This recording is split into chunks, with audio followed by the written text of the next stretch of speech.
here are the biggest gaming leaks and news you've probably missed this week.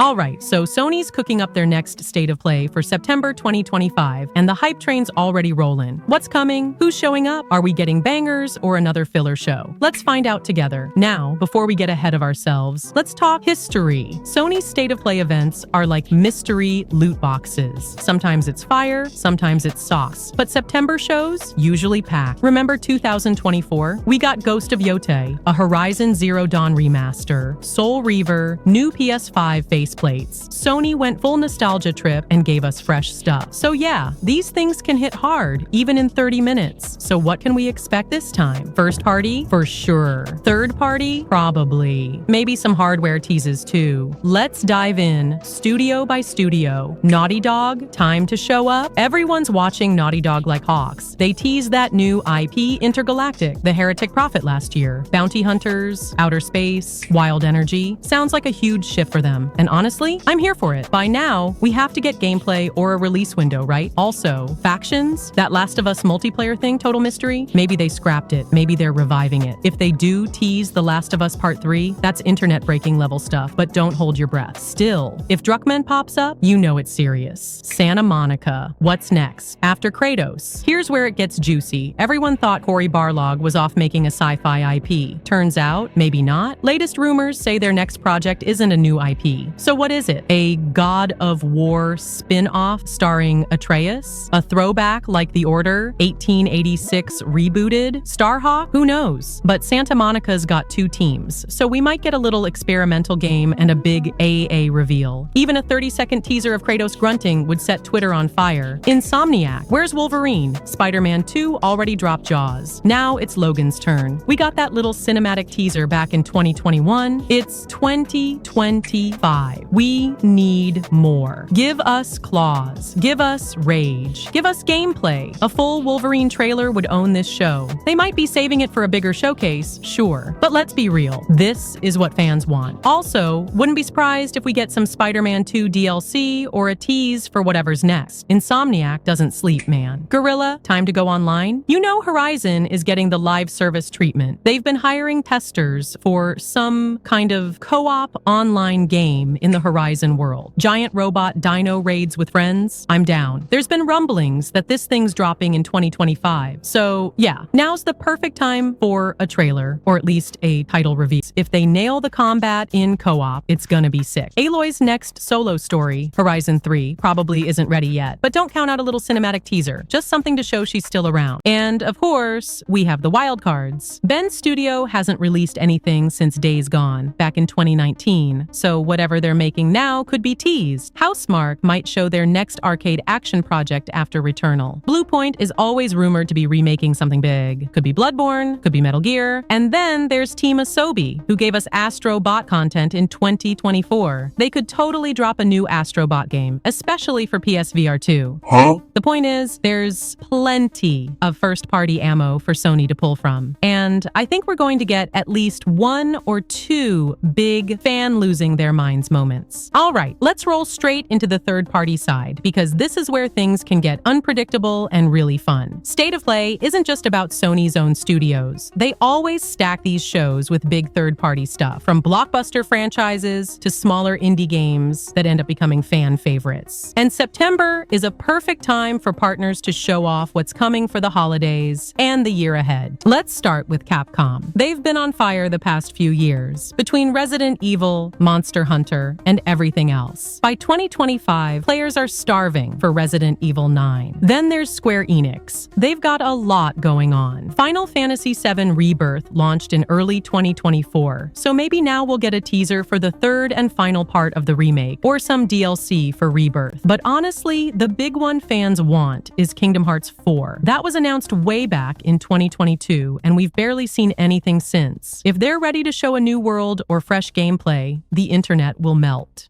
Another possibility is something for the next mainline Final Fantasy game, but that's probably still years away. They could also dig into other series like Dragon Quest, or even bring back something unexpected like Chrono or Parasite Eve. Square usually shows up for these events, so expect at least one RPG to pop up here. Konami has been slowly crawling back into the spotlight, and they've got some heavy hitters in the works. Metal Gear Solid Delta Snake Eater, the remake of MGS3, is in development, could get a gameplay deep dive, but the juiciest rumor is a full-on AAA revival of Castlevania. It's been over a decade since the last mainline game, and reports say they're aiming for a big reveal this year. Imagine a gothic cinematic trailer with whip-cracking action and the Belmont name dropping. That would be huge. And if Castlevania is happening, it makes sense for Sony to feature it. Konami could also update us on Silent Hill projects, or throw in remasters of older classics. Their relationship with Sony right now feels strong, so they could have more than one thing to show.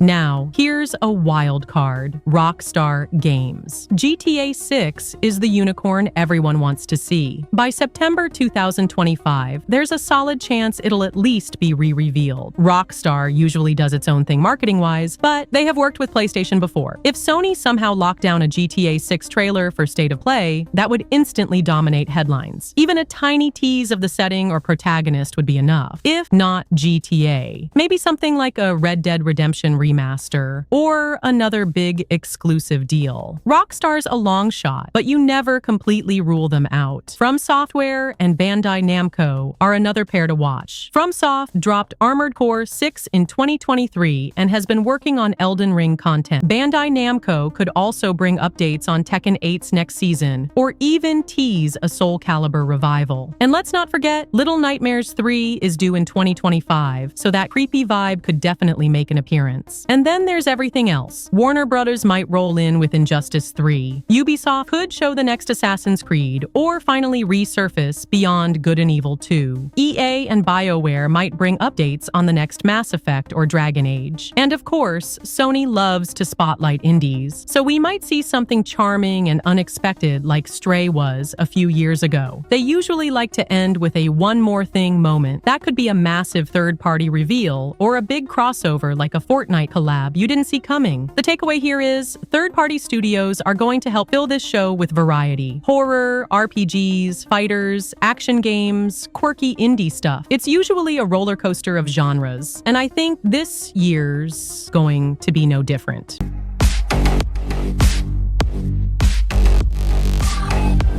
So someone said something really interesting about the PS6 handheld being connected to the PS6. And I quote, "I want to dock the handheld in the home console for it to boost the performance for the home console even more." Okay, let's just pump the brakes for a second. That would be way too complicated for a home console setup. Like, it sounds really good on paper and in theory, but it's extremely impractical and anti-cost efficiency. Just look at the headache it takes just to connect a full GPU to a laptop. It's possible, but when you calculate the cost and the fact that you're barely getting 50% of the GPU power in the laptop, you're better off just building a gaming PC. Consoles, especially, are built for simplicity in mind and for devs to easily develop games for it. Adding these steps would complicate things more than developing games for PC hardware. Just look what happened with the cell processor on PS3, or look at NVIDIA ditching support for dual GPUs, aka SLI. Conclusion: docking a handheld into the main console is extremely impractical. The next comment comes from the wealthiest subscribers of the channel. Get this, it's one of the Rothschild. Yep, he's real, totally super rich. So he said, and I quote, "Good evening, young lady. Power efficiency, it's pretty much dominant in the next duration. Software AI being utilized at present with the developers.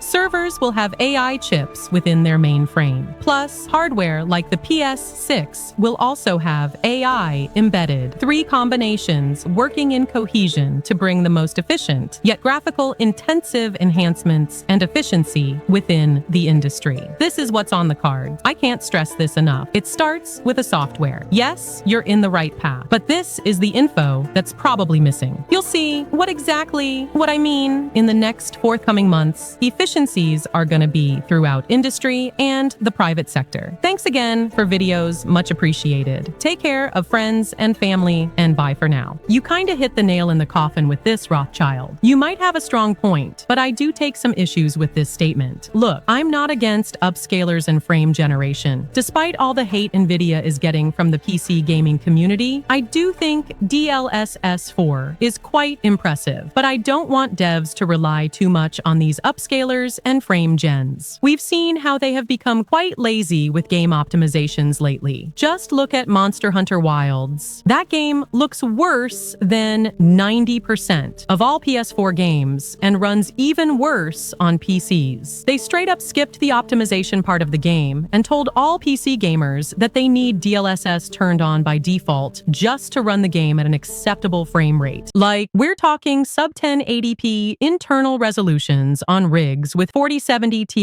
GPUs. That's a $500 to $600 GPU, man. That's insane. Chinese developers are on the rise, releasing a bunch of UE5 Souls-like games that look good in screenshots, but in practice, they can be such a blurry mess as soon as you move or jump in the action. Why? Upscaling and frame gen. This, in my opinion, is very bad. I go on to say that Black Myth Wukong runs horribly on PS5, and it's not that much better on PS5 Pro, and this is not a hardware problem. This is a lazy dev problem. Case in point, look at Death Stranding 2. Even on the PS5, this game looks absolutely mind-blowing. The same goes for God of War Ragnarok, Spider-Man 2, Ghost of Yotei, and I could keep going. All I'm saying is, we need to keep a very close eye on these upscalers and frame generations. And ever since they became so mainstream, I honestly became a lot more skeptical about a lot of eye candy game trailers. But one thing that never failed to disappoint me is Sony PlayStation Studios. Every game they release looks as good, if not better, than the initial trailers. And every time a game drops, all reviewers ask, how is this possible with the hardware? So let's keep one eye open on these upscaling technologies even when we go to sleep. Next question. Now this might be a troll question or not, but I know a lot of folks are wondering this. So here it is. And I quote, so the question is, when should I get the PS5 Pro? Great question. And honestly, there's no one-size-fits-all answer. It really depends on you, your setup, your expectations, your current console, and what games you're looking forward to. Let's break it down. First off, do you actually need it right now? Ask yourself what you're currently gaming on. If you already have a PS5 and you're happy playing games at 30 or 60 FPS and you're not fussed about ray tracing or 4K upscaling, then hey, you're probably good for now, especially if you're gaming on a 43-inch TV or something similar. The jump to the PS5 Pro might not feel massive in your setup, but let's say you're rocking a 65-inch 4K TV, maybe even with VRR and all the fancy stuff. You're hyped for GTA 6 and you want to experience it at 60 FPS, ray tracing enabled, the works. In that case, yeah, the PS5 Pro might be exactly what you're looking for. Now here's where it gets more interesting. What if you're still on a PlayStation 4? That's a whole different situation. If you're finally ready to upgrade and you're choosing between the base PS5 and the PS5 Pro, the Pro starts to look like a smart move. Yeah, it's going to cost you a bit more, maybe an extra $100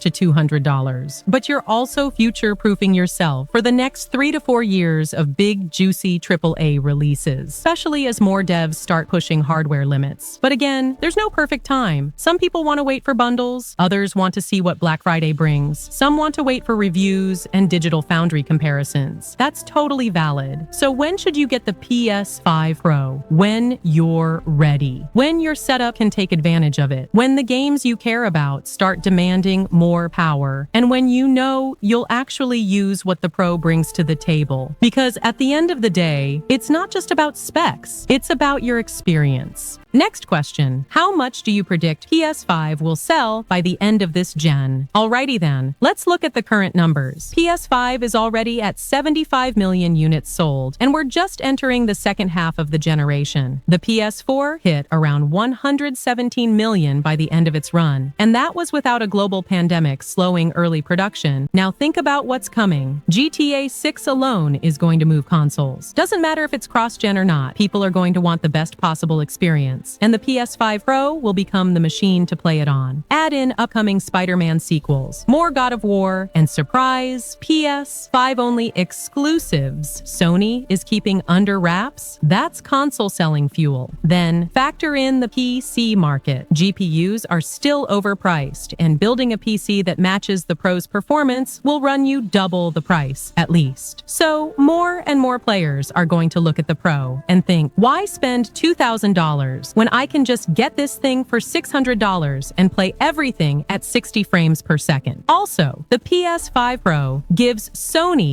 a chance to reignite marketing, new bundles, new limited editions, and more reasons for people who still haven't upgraded from PlayStation 4 to finally make the jump. And believe it or not, there are millions of PS4 owners still holding out. Let's also not forget that Sony has at least 3 to 4 more holiday seasons ahead with this generation. Black Friday deals, price cuts, exclusive bundles, that stuff always pushes hardware numbers. So yeah, 130 million is a very realistic ceiling. If everything goes right and Sony keeps feeding the ecosystem with good games and good hardware, it might even creep closer to 140 million. End of the day, the momentum is back and the PS5 still has gas in the tank. TK said, I don't care if the PS6 is $399 or $699. I just want that Bloodborne remaster or part 2. Man, this Bloodborne situation is starting to feel like a curse. Like, how long are we gonna keep asking for the same thing before Sony finally pulls their head out of where the sun don't shine? Give us Bloodborne remastered. Give us Bloodborne 2. Hell, throw in Days Gone 2 while you're at it. It's almost like they're not doing it on purpose, just to mess with us. And don't tell me it wouldn't sell. Bloodborne Part 2 would print money. Literal goldmine. Yet here we are, year after year, still stuck at 1080p 30 FPS, like that's the final boss. At this point, I fully expect Sony to announce Spider-Man 3 at the end of March and then say, April Fools on the 1st. That's the level of trolling we're dealing with. And honestly, between Black Myth Wukong, Phantom Blade, DS2 Ghost of Yote, my backlog is about to become a full-time job. I even turned down some review codes lately. There's too many games coming out, but also somehow people still rage bait on X like no games. You get what I mean?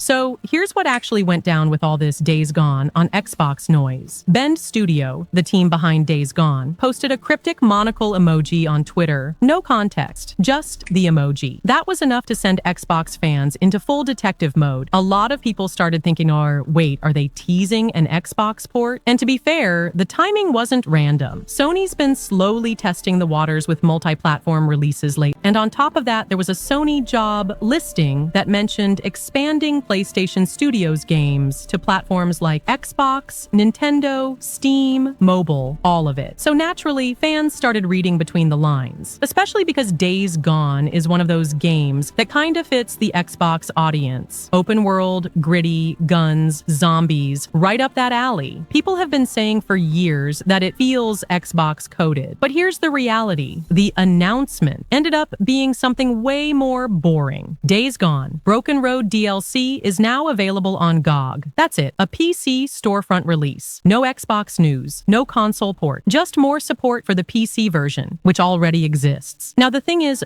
Broken Road isn't even new content. It was part of Days Gone Remastered on PS5, so this was more of a housekeeping update than anything big. But the Xbox crowd saw the emoji, and the speculation just snowballed. And to make it funnier, Sony hasn't clarified anything. They're not saying yes, not saying no. They've been radio silent, only talking to investors lately, not the actual fan base. So the longer they keep quiet, the more these rumors take off. Push Square, the PlayStation site that reported on all this, was kind of mocking the whole thing. Their article basically says, Xbox fans are jumping the gun again. But honestly, it's Sony's fault for being vague all the time. So that's where we're at. No Xbox port confirmed. Just another PC release and a whole lot of fan hype off a random emoji. If you enjoyed this video,